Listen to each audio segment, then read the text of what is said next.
Kardiovaskulárne ochorenia. Riziká, príznaky a prevencia. Kardiovaskulárne ochorenia patria medzi najrozšírenejšie zdravotné problémy na svete a každoročne postihujú milióny ľudí. V tomto blogovom článku si povieme o príčinách, rizikových faktoroch, príznakoch a spôsoboch prevencie kardiovaskulárnych ochorení. Čo sú kardiovaskulárne ochorenia? Kardiovaskulárny systém patrí medzi základné systémy ľudského tela, ktoré zabezpečujú životné funkcie. Zahŕňa srdce, cievy a mechanizmus krvného obehu. V niektorých prípadoch však dochádza k poruchám, ako sú rozšírenie ciev, upchatie alebo prasknutie kapilár, čo spôsobuje zhoršenie funkcie tohto systému. Medzi tieto ochorenia patria závažné stavy ako infarkt, upchatie ciev či bolesť srdca. Rizikové faktory zahŕňajú fajčenie a nezdravé stravovanie, vysoký krvný tlak a hladinu cholesterolu, dedičnú predispozíciu, nedostatok fyzickej aktivity a stres. Príznaky kardiovaskulárnych ochorení. Je veľmi dôležité poznať skoré príznaky týchto ochorení. Hoci sa jednotlivé choroby môžu prejavovať rôzne, existujú niektoré spoločné znaky. Bolesť a tlak v srdci. Vzniká v dôsledku zníženého prietoku krvi do srdca. Ak sa bolesť opakuje a sprevádzajú búšenie srdca, treba tomu venovať pozornosť. Opuchy a prasknutie ciev na nohách. Najmä vystúpené žily môžu naznačovať problémy s krvným obehom. Napätie a bolesť v cievach. Akékoľvek napätie alebo bolesť v cievnom systéme by sa nemali prehliadať. Zrýchlené alebo nepravidelné búšenie srdca. Tachykardia alebo arytmia sú častými príznakmi srdcových ochorení. Mdloby, krátkodobá strata vedomia. Vznikajú, keď sa náhle zníži prietok krvi do srdca alebo mozgu. Príčiny mdlôb. Pokles krvného tlaku. Nedostatok kyslíka v mozgových bunkách. Poruchy srdcového rytmu. Nepravidelný alebo príliš rýchly rytmus zvyšuje riziko mdloby. Silný stres a strach. Psychický tlak ovplyvňuje krvný obeh a môže viesť krátkodobému bezvedomiu. 3. Ako predchádzať kardiovaskulárnym ochoreniam? Na prevenciu týchto ochorení existuje niekoľko jednoduchých, no účinných krokov. Zdravá výživa. Uprednostňujte zeleninu, ovocie a potraviny s nízkym obsahom tukov. Potraviny, ktoré znižujú hladinu cholesterolu, pomáhajú predchádzať upchávaniu ciev. Fyzická aktivita. Aspoň 30 minút ľahkého cvičenia denne posilňuje srdce a zlepšuje krvný obeh. Riadenie stresu. Nadmerný stres narúša srdcový rytmus a môže vyvolať vegetatívne cievne poruchy. Pomáha hlboké dýchanie a jóga. Pravidelné prehliadky. Návšteva kardiológa umožní odhaliť problémy včas, ešte pred rozvojom vážnych komplikácií. 4. Infarkt. Príznaky a prvá pomoc.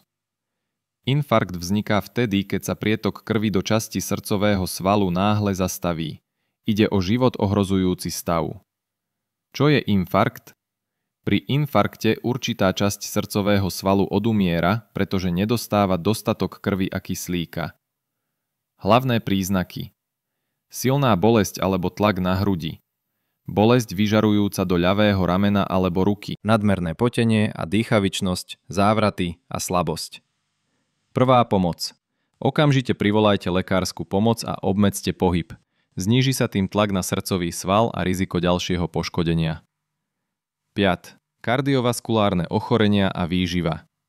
Kardiovaskulárne ochorenia patria medzi najčastejšie zdravotné problémy ľudí. Preto prevencia a včasná diagnostika zohrávajú zásadnú úlohu pri udržaní pracovnej schopnosti a dlhovekosti. Medzi tieto ochorenia patria vysoký krvný tlak, arteriálna hypertenzia, koronárna choroba srdca, ischemická choroba srdca, kardiomyopatie, vrodené srdcové chyby, myokarditída, perikarditída, poruchy srdcového rytmu, srdcové zlyhanie, infarkt, mŕtvica a iné ochorenia srdca. Prevencia kardiovaskulárnych ochorení. Zdravý životný štýl a správne stravovacie návyky sú základom prevencie. Podľa Európskej kardiologickej spoločnosti a Európskej spoločnosti pre aterosklerózu celkový príjem tukov by nemal presiahnuť 30% denného energetického príjmu. Zdravá výživa pri kardiovaskulárnych ochoreniach. Množstvo nasýtených tukov by nemalo presahovať 1/3 z celkového množstva prijímaných tukov. Denný príjem cholesterolu by mal byť nižší ako 300 mg. Uprednostňovať treba mono- a polynenasýtené mastné kyseliny, ktoré sa nachádzajú v zelenine a morských rybách. Odporúča sa častejšia konzumácia čerstvého ovocia, obilnín a zeleniny, ktoré obsahujú komplexné sacharidy. Ľudia trpiaci hypertenziou alebo nadváhou by mali obmedziť príjem soli na menej ako 5 gramov denne. Pre osoby s nadváhou je dôležité znížiť energetickú hodnotu potravy. Zdravé stravovanie je neoddeliteľnou súčasťou znižovania celkového rizika kardiovaskulárnych ochorení. Tento prístup vedie k normalizácii telesnej hmotnosti, zníženiu krvného tlaku a rizika trombózy. Odporúčania pre výživu pri KVO. Najdôležitejšie je vyberať si z každej skupiny potravín tie, ktoré nepoškodzujú srdce. Chlieb a obilniny. Chlieb a obilniny by mali byť súčasťou každodennej stravy. Obilie, ktoré obsahuje všetky svoje časti, kríček, zrno, šupku, sa nazýva celozrné.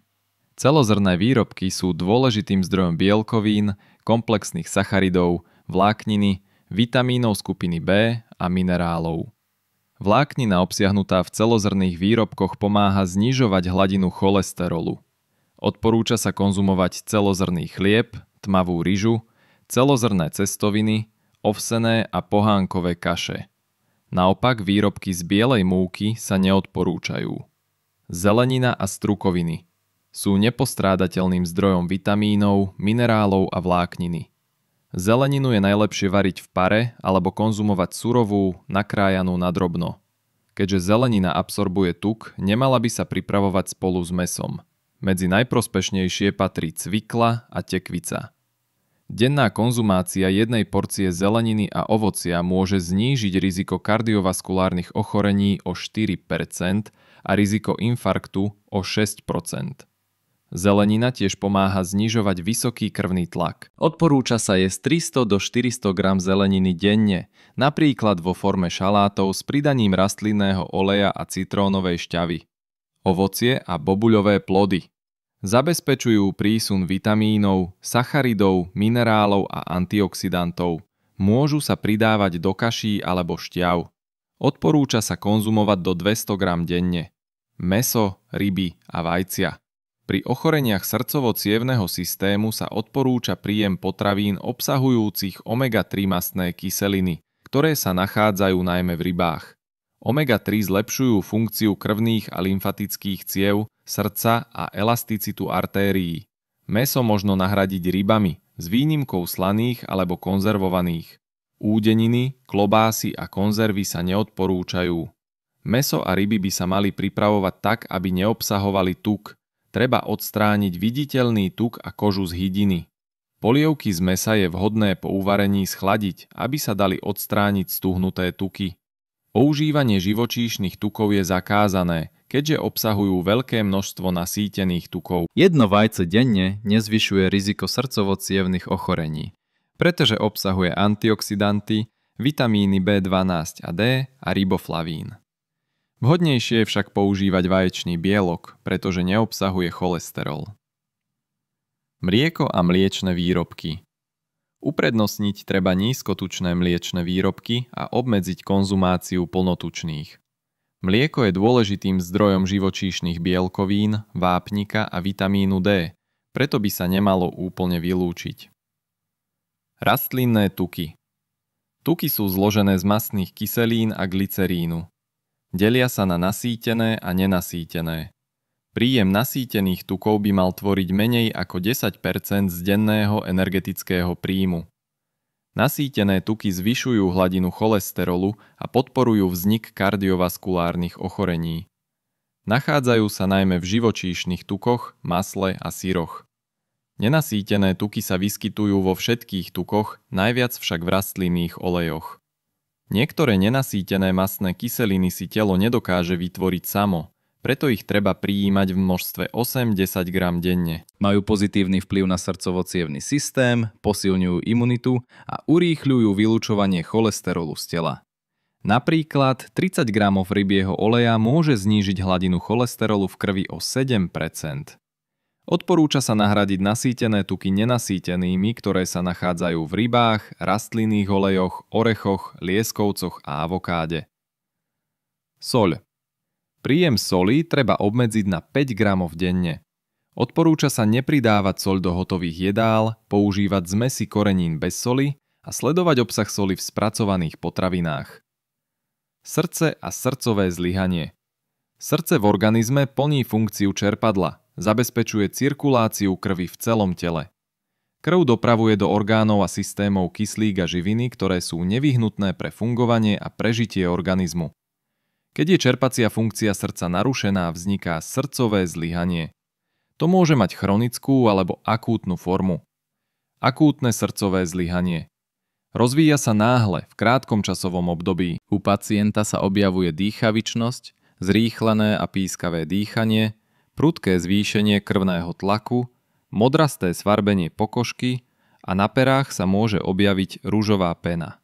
Tento stav predstavuje vážne ohrozenie života a vyžaduje si okamžitú hospitalizáciu na jednotke intenzívnej starostlivosti. Príčiny akútneho srdcového zlyhania môžu byť infarkt myokardu, trombóza v pľúcach, silná alergická reakcia, ťažká infekcia a iné závažné ochorenia. Chronické srdcové zlyhanie.